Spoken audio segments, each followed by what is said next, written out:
When it all started in 2010, the fourth My Little Pony cartoon, Friendship is Magic, caused a sensation.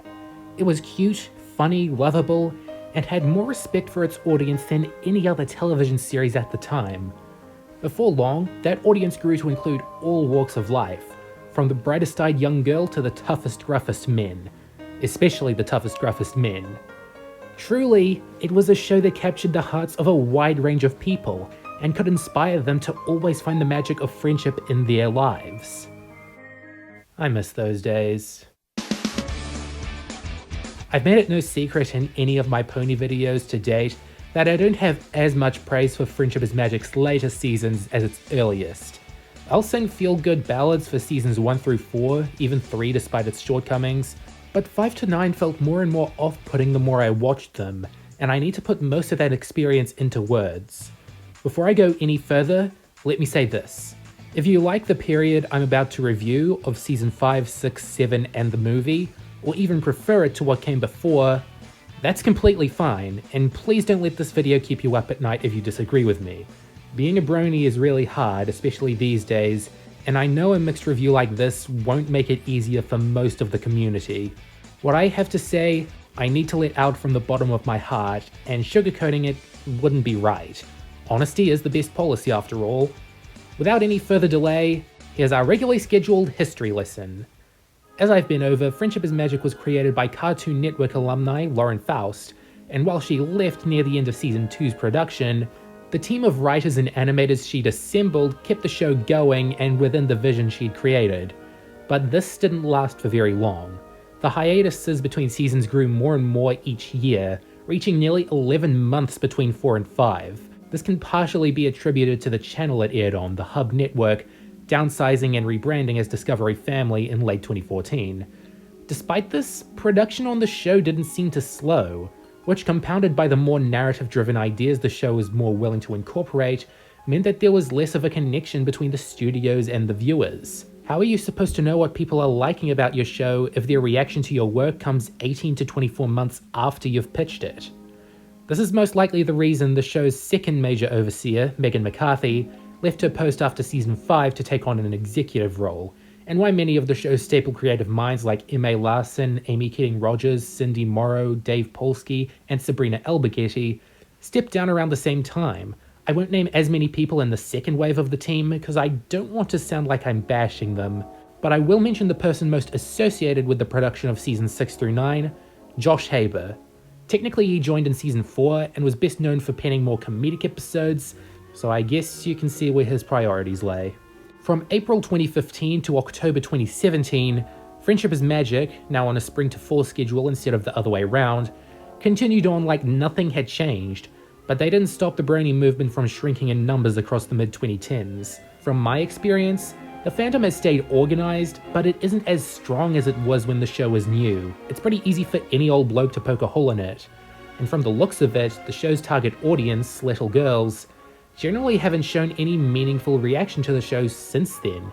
Even the release of a theatrical movie hasn't been able to reinstate long-term interest in the franchise for everyone. And don't get me started on reactions to the seasons from after the time period I'm covering today. It's gotten messy, but there's gotta be a reason people are still around, right? Y'all like stories? Mm-hmm. Just my luck. Ever since moving to Ponyville and making friends with the elements of Harmony, Pinkie Pie, Applejack, Rainbow Dash, Rarity, and Fluttershy, Twilight Sparkle's life has changed dramatically. She's become an Elkhorn princess of friendship, and now has her own castle, and in its throne room is a map of all Equestria.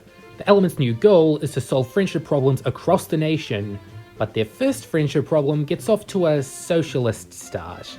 A unicorn by the name of Starlight Glimmer has enslaved a small village of ponies and forced them to be equal in every regard. Odd they start the season with this, but more on that later. After being defeated, Starlight hatches a plan to travel back in time to prevent Rainbow Dash's first sonic rain boom, which is somehow what connects all the Element's friendships together. Twilight and her assistant Spike are able to stop her, and rather easily convince her to switch to the good side and be Twilight's friendship student, which is probably not the best idea in the world, but it works somehow. Starlight goes on her own adventures, builds up her confidence and social skills, and makes her own circle of friends, all the while Twilights continue on with their lives, some of them changing, some of them not. Other developments in this era include the Cutie Mark Crusaders finally getting their cutie marks, which tell them to help other ponies to get their cutie marks, so nothing's changed about their roles fundamentally, and an evil race of bug-like shape-shifting ponies, the Changelings, overthrow their Queen Chrysalis and let Thorax, the first good changeling, reform them into a friendlier race.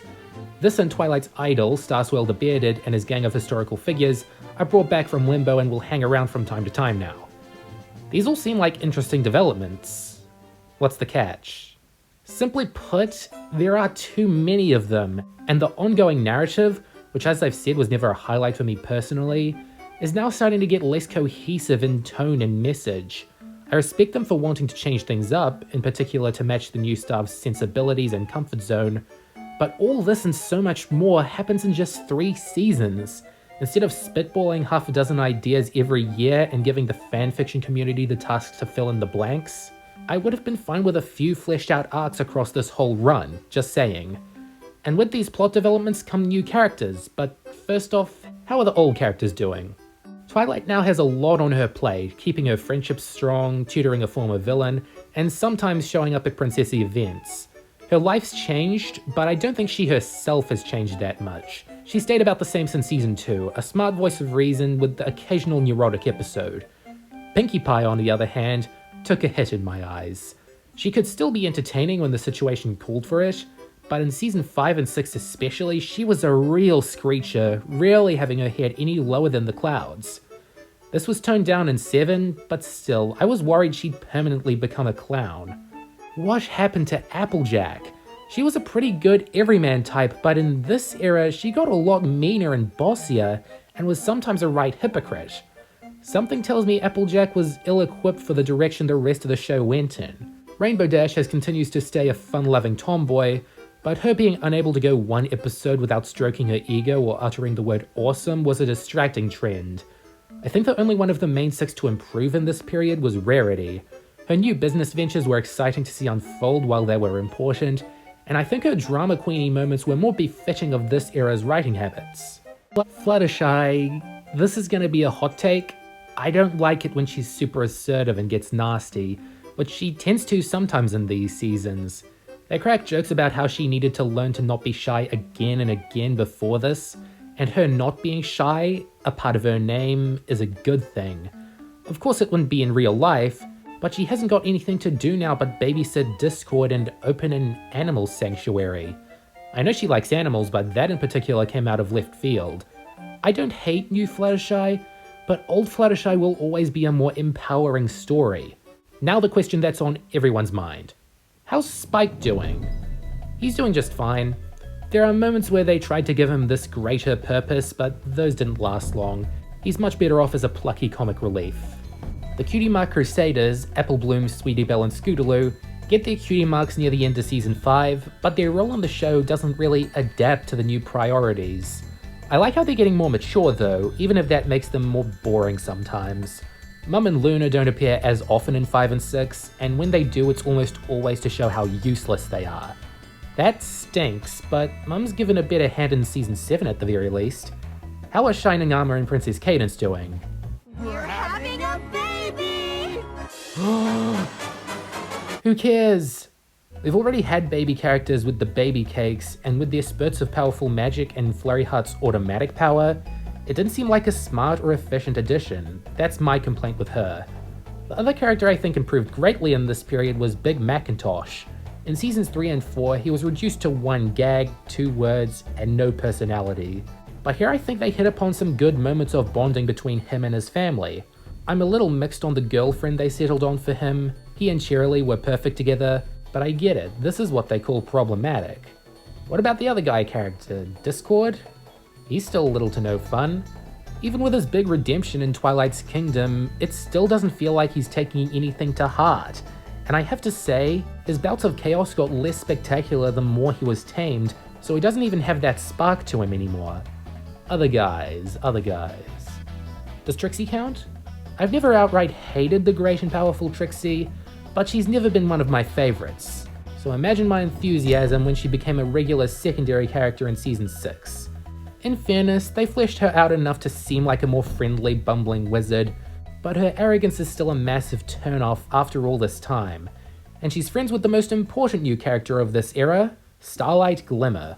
Reformed villain, anxious wreck, and unrealistic magic extraordinaire, she completely broke bronies. I'll say that while I like her, and I think I'd get along with her nicely, every aspect to her personality and role in the show is a double-edged sword. I've been over this in another video, I don't want to dwell on her. But she is the way she is because her best friend, Sunburst, left at a young age, and when they reunite as adults, he's fine. A wizard, but also a quirky dork. There's nothing wrong with that, but I get more joy from seeing Starlight light up around him than actually watching him and seeing him do things. Another new boy on the block, because these seasons leaned heavily on boys surprisingly enough, was Thorax, the new ruler of the Changelings. I want to like him, I really do, but keeping the nerdy voice after changing doesn't cut it. I know why it may be funny or endearing to some people, but it's a poor fit. We also get Ember, a strong, no-nonsense female dragon and the ruler of her species. I wish I could say more, but when one just hangs out with Spike most of the time, it's gonna be harder to judge them. She's okay, but at the end of the day, another one for the pile. Maud Pie, Pinkie Pie's sister, appeared once in season 4, but became a recurring character here. She's really stoic, simple-minded, and a genius when it comes to rocks, but she's at her best in small doses. Making numerous episodes to put her front and center was tiring after a while. That just leaves Starswirl the Bearded and the other ancient elements. They're a good idea, but a little underwhelming. Even though they're all given introductions, I can't remember half their names, and I don't like the whole angle of them being ignorant to their old tag-along buddy Squiggy, and that's why he's this big pony of shadows. It doesn't paint them in a sympathetic light in their first physical appearance. Welcome to New Equestria, you guys were kinda dopes. I don't mind a lot of these newcomers, but Friendship is Magic already had a crowded roster, and there are still plenty I'm neglecting for the sake of time. Everything's getting overwhelming, so the show's darn lucky that it didn't completely crumble into dozens of one-dimensional caricatures. But what you probably want to know from me is, how do these seasons stack up against one another, and the originals? Hi, Mom and Dad! Where do I start with season 5? Surely where it starts, the brand new Castle of Friendship. I like it. It doesn't have the same warmth as the Golden Oaks library that Twilight lived in beforehand, but it's not sterile or anything, there's plenty of character in it. But oddly enough, it doesn't fit season 5 Twilight as well as it would have season 4 Twilight. You tend to forget she's a princess until they directly mention it again. She didn't have a whole lot to do this year. The most she got to herself was Amending Fences, great episode regardless, and a time travel adventure so loosey-goosey it would make the Futurama writers blush. The season's focus was in other areas, like the new friendship map system, where 2 of the main 6 would get literal booty calls to go somewhere in Equestria and solve a friendship problem. This only happens 4 times in the whole season, including the opener, and gets less and less common from there. And the thing is, the map was never a necessity. They still traveled Equestria all the time for all sorts of reasons, so throwing this into the middle of the castle throne room wasn't a big change or a vital one. And back on the opener with the equal cutie marks and Orwellian undertones. Remember when I said season 4 was dark enough? Well, season 5 could be... yeah, that. Nothing here scared or confused me, and I don't think it'll scare kids either, but it will confuse them. There's heavy subject matter at play in almost every episode, and My Little Pony simply doesn't have the guts or the tools to go all the way and tell a satisfying story with some of these themes. The thought process I can infer was that they were trying to grow up with their audience. A 6-year-old girl when the show started would be 11 when these episodes were airing. And I can respect that, but they still need to market themselves to younger children, and I think some of this stuff failed to grab them. Listen, I don't think this problem ruined all of season 5, but it was still a shift in tone that I don't think fit the franchise's original intent. Production quality was still pretty high regardless, the show still looks pretty good. Bright, colourful, expressive, overdid the shadows, but what can you do? Unfortunately, I don't think the show would stay looking this spectacular again until the final season. It would still look pretty good in 6 to 8, but each season looked more like a job than a labour of love, and that made the occasional glitch ever more distracting.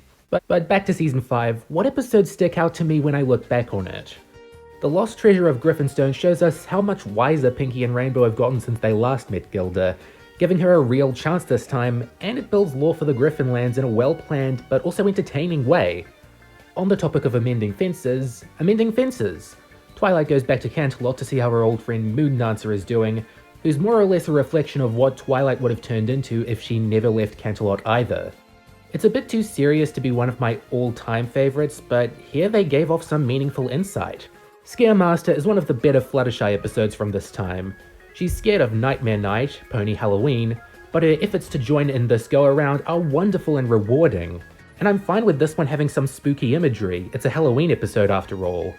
Lastly, the main attraction is a beautiful, heart-melting tale about one of Applejack's childhood friends coming back as a pop star, but then repairing the rift that separated them with a soulful, timeless tune. It's got a predictable story, yes, but it's an emotional masterwork. But why don't I think highly of Season 5? Well, look no further than bombs like APPLEOOSA'S Most Wanted, about this depressed, talentless horse who's only good at causing damage and destruction, so he's been running away from the law for years, but eventually gets a job as a rodeo clown. And with no indication that he'll stay happy in the long term, this is a terrible resolution to a very unfortunate plot. On the other side of the coin, Princess Spike was very bland and subpar. We've already got tons of episodes dedicated to Spike messing things up, and throwing another one onto the pile feels like a waste of time. They hit a new low with What About Discord, where Twilight desperately wants to know why her friends find Discord so funny and are getting along with him, even though they've been on good terms for a while now. It's all about obsessing over the stupidest things, and every pony does it, and every pony's also trolling each other. It's so frustrating to experience. The HOOFFIELDS and the MCCOLTS had a problem that wasn't overt this year, but would be later on. It develops a setting without making it fun or worth investing time in, so the whole story and message leave your head the instant you turn it off. I'd also give a dishonorable mention to the finale, the CUTIE remark. It's not half bad on a visual level, and it's putting its all into all these different bad timelines, but I need more focus on Starlight than a half-hearted sob story for her actions and redemption to mean anything. They had 44 minutes to do that, but spent that time on developing worlds that leave the canon as soon as they enter. And don't get me started on how melodramatic this scene was. I think it's best we move into Season 6. If you're in the know, you'd have heard this is one of the lowest regarded seasons overall, but I'll try to be fair on it to start off. Starlight? Is something wrong? And don't worry, that's about as edgy as this season gets. Benefit of the doubt, I think Season 6 started off pretty well. Sure, they added a baby, that's not a good thing in itself, but it was good to see them comfortably making a kids show again. Then Trixie almost kills herself and the slippery slope comes back in full force. I should elaborate. This is Starlight's first chance at making a friend. Wouldn't you know, it's a fan favorite. Then after some contrived squabbling and heartbreak, she shoots herself out of a cannon into a Manticore's mouth, willing to put herself in serious harm because Twilight ruined her friendship with Starlight. Messy implications aside, this is the wrong story to tell on My Little Pony. And that's the biggest problem with Season 6 at large. It keeps picking stories that either don't make any sense or raise some bad implications. Rainbow Dash finally joins the Wonderbolts, but she's still treated like trash. Spike discovers Thorax and tries to get him noticed for being good, but comes up with plans so bad that it's a wonder why everyone forgives them when they're busted. Starlight gets one whole episode to hang out with Twilight's friends, but she spends half of it hypnotizing them. So many times I'd finish an episode and think, I would have been fine with anything but this. This reaches its head in the finale to Where and Back Again, where Starlight and the other anti-heroes have to save the day, but only because every other important character was kidnapped in the span of a few hours. Giving Starlight more time with the main six overall could have made this an easier pill to swallow, but it seems forced subversion is the best kind of subversion. Let me make it perfectly clear, I don't hate all these episodes. In fact, I like To Where and Back Again for shutting the door on Starlight being a social outcast, and as always, a hefty amount of money shots. But between shaking things up too hard and the unavoidable comparisons the good stuff will get to the older, more original stuff, and I can see why a lot of people simply gave up here. Not me though, I still found some gems. And Gems is right in the case of Gauntlet of Fire. Admittedly, the dragon lore they've forged over time hasn't tickled my fancy, but this was an epic adventure that made Spike useful and gave Ember too good of an introduction. Like really, she's the new Dragon Lord? What's a Dragon Lord? I don't care, I like what I'm getting. A Hearth's-Warming Tale is the best Hearth's-Warming episode up to that point. Sure, it's a retelling of A Christmas Carol, but it fit the equestrian mythos shockingly well. Lastly, the Saddle Row review is the funniest episode of the whole series, hands down. The main six have to tidy up one of Rarity's boutiques, and naturally, chaos ensues. I don't know what an episode this good is doing here, but I don't mind. Like, really, I don't. This is the season that gave us BRUTTER. Fluttershy's younger brother is introduced, a grating sleaze who can't focus on anything without crying for self-validation. If his terrible personality weren't enough to confuse you as to how he's related to Fluttershy, she's now canonically an older sibling. It's little things like that that are hard to wrap your head around. The Cart Before the Ponies has the sort of conflict I would have been fine watching in a 7-minute cartoon, but since this is 22 minutes, it drags on, and you run out of sympathy for Rarity, Applejack, and Rainbow Dash, and hoots to give for the CMCs. Dungeons and Discords is another classic Discord episode where he plays an RPG with Spike and Big Mac, who doesn't talk in full sentences here. It tricks you into thinking it's going places and getting interesting, but it's all just Spike and Discord arguing. That's not fun. Pony Point of View, even before the dumb twist, feels like an insult to Rarity and Pinkie Pie's intelligence, and a slap in the face to Applejack, who casually lies about a boating incident she and her friends were in. Right between two episodes that hammer and she doesn't lie, mind you, and about the latter one, where the apple lies. I feel like they made this a flashback to her teen years, just to get away with making her out of character again, and I'm sorry, but the scenes in the hospital are not funny at all. These are a lot of stinkers, and I didn't even touch on the subversive ones. Oh, don't you worry. I've planned enough friendship lessons to cover the next 3 years. What's so funny? Okay, I think season 7 is a little better than 6, but I still didn't like it that much. Everything felt a little more worn out this year, like the show doesn't have a lot of energy going into it anymore. Thankfully, this time they weren't constantly trying to pull the rug out from under you, and told more sensible stories with simpler morals. One of those was, don't be that kind of fan.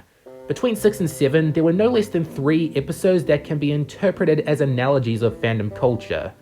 I don't find these episodes clever, even as meta-commentary, but some stuff needs to be said, and these are morals directed at bronies that little kids can understand and may need to learn depending on their relation to pop culture. On a different topic, who's the main character of season 7? Yeah, thought so. If you didn't say Starlight, I'm sure you're still racking your brain for this one. And that's because season 7 tried to be a large-scale ensemble piece, and it didn't work because now there's way too many characters to keep track of. Once you're done counting all the characters that are front and center here at some point, try to remember the older ones that are falling to the wayside. That is, if you're not struggling to identify the characteristics and roles of some of these others. I've seen Where's Wally pages that are more focused than season 7. But as for the area they put the most development into, Starlight Glimmer, they were finally able to give her a personality as strong as the other main characters, and she hangs out with the main characters sometimes. That's a no-brainer they waited until her 3rd season to do. But I have a problem with how powerful she's getting. Call me loony, but I don't think the magic in this show makes sense anymore. And that's an important aspect to her, right? Something that should enhance her characterization and not control it without rhyme or reason? I try to like Starlight, but the show gives me plenty of reasons to hate her too. She's like the show itself, all over the place now. Forever Philly's got some good bonding between Rarity and Sweetie Belle, and its positive angles on growing up snuck up on me, I won't kid. The Perfect Pair finally answers the question of what the Apple family's parents were like. They were Romeo and Juliet. The story told is a formula that's worked for hundreds of years for a reason, and it's a sweet episode in its own right. And my favorite Starlight episode was Uncommon Bond, because it gave her an easy, relatable friendship problem to overcome, and while yes, she used weird magic, it wasn't a disguise for her characterization, and she was called out for it. I don't want to sound negative by listing everything this episode doesn't do, because it's great for what it does about her relationship with Sunburst. When it comes to the worst episodes this time, I remember liking some of them, like Parental Glidance, but only for the ending. The first 2/3 were unbearable. Rainbow Dash's parents have an impactful presence, but in all the wrong ways until the very end. Honest Appleseed's Applejack, ostensibly a young adult now, in her mid-20s at least, need to be taught about opinions like a child half Applebloom's age. See what I mean? Applejack was given a pretty bad hand in this era. And I don't want to pick on Discord again, but Discord in Harmony was just him talking with his Discord buddies for 15 minutes, desperately wanting to become even more boring. If it weren't for the ending that really the whole episode should have been like, this would be way down in the dregs. Like Triple Threat. You get 5 minutes of Thorax and Ember talking about their leadership struggles, after 15 minutes of Spike, Twilight, and Starlight running around like headless cocks, not wanting them to see each other in fear a war would break out. The mental gymnastics that padded out should have been replaced with a reason backed up by common sense. Lastly, didn't like Secrets and Pies. Rainbow Dash has been lying about liking Pinky's pies for years, but in the end, it's okay because that all made Pinky happy. Except the conflict was about Rainbow disrespecting her friend's cooking, not that she ever made her unhappy until her lies were uncovered.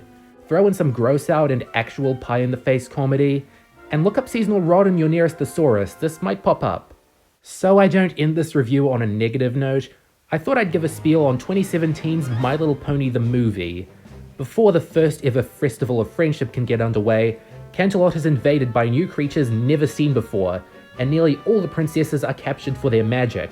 All but Twilight, who along with her friends, is forced to travel beyond Equestria and find another race that can help them retrieve their homeland. For all the flack this movie got from critics, I'll opine that I enjoyed my time watching this movie, although I might only end up watching it one more time in my whole life. The biggest strike against it was not being original. It's an animated movie with a hero's journey, road trip structure, sad act 2, fight scene climax, dance party ending. You can swap specific scenes with most animated movies made since the late 90s, and you're still getting the same general experience. But my goal as a critic is not to scorn works for being unoriginal, or else I'd consider all these movies bad, and I don't. With something like MLP, it boils down to how charming I think it is overall, and this can be a very charming movie.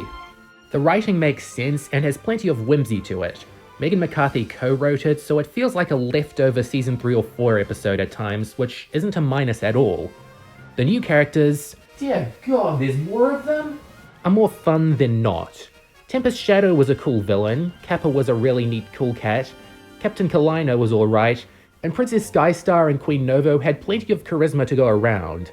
But I didn't like all of them. In the case of Grubber, Lilo, Stitch, you missed one. The Storm King was a bad guy, and a bad character, worst villain of Gen 4 thus far. He has no personality set in stone. He's Discord and T-Rex at the same time. That doesn't work. He should be important. And Sia appears as Songbird's Serenade. Not the first or last time they've gotten a pop star. And while Songbird doesn't stick out, her song does. The music in this movie is more pop-based than the show, and a little more grand. Some of the stuff is really catchy, and is worth remembering more than the plot. But how do I feel about the movie's art style? I think it's fine, but I didn't get used to it, and I don't think I ever will. It's wonderful to finally see the ponies being drawn frame by frame after so long, but the more modern designs didn't lend the movie any favors marketing-wise. That's another thing, the backgrounds are computer animated, so I'd struggle to say this is one of the rare recent 2D movies. And it's evidence that, even after all this time, My Little Pony was still embarrassed of being My Little Pony. Do I think season 5 to 7 are worse than 1 to 4?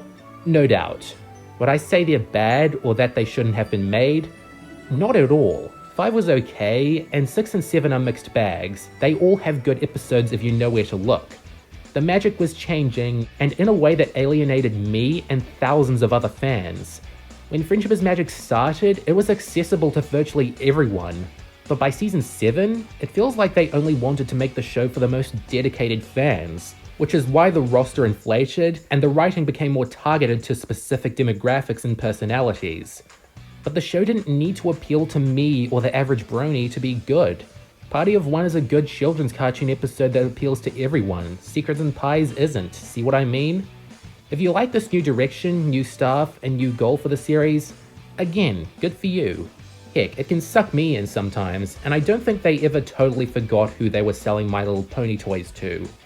But I've been trying to figure out what went wrong with the show for a very long time, and put my finger on when and why I couldn't like it as much, and I really hope I succeeded, and that you agree with me or understand my reasoning, and are more willing to think critically about My Little Pony Friendship is Magic. I care about ponies, and that's all I could ask for. Goodbye for now.